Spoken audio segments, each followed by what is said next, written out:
Let's talk about why your crush may not be texting you first. If you ever thought that whole thing, if they liked me, they'd reach out. I mean, you're not wrong, but you may not be seeing the full picture. Not texting first is not always about a lack of interest. It can very often be about fear and perceived risk of rejection, right? So there's this whole thing that women have been taught that being wanted is the proper way rather than wanting, right?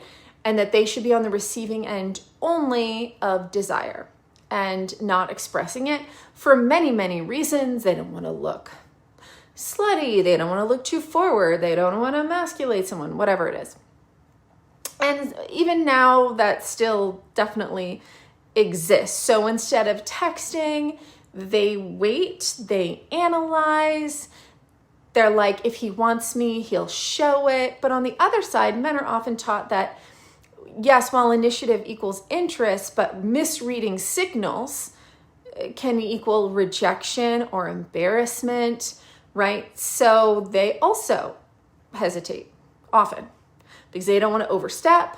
They don't want to feel foolish. Just no one likes rejection, right? So you sometimes end up with two people interested, both overthinking, neither one reaching out to do the scary thing, right? So attachment and dating behavior, attachment theory shows that people don't just avoid texting first because they're unsure.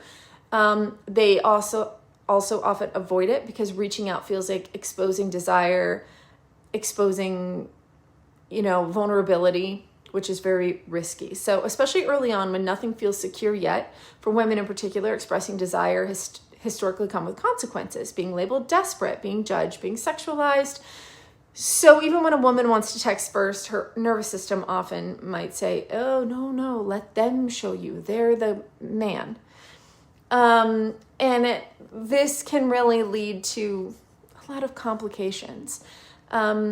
So I urge you, regardless, woman, man, anything in between, texting first isn't chasing. Just throw it out there. If they aren't responding, if they are not communicating regularly, if they don't kind of continue the conversation with you, then you can maybe say, all right, they may not be interested. I've got to find a new crush. But somebody has to make the first move, and silence from your crush doesn't always mean indifference. Sometimes it means that both parties are waiting for permission and just hoping the other person makes the first move, and you could do that forever and miss each other, right? So don't do that. Some shit against the wall and see what sticks. That's my advice to you.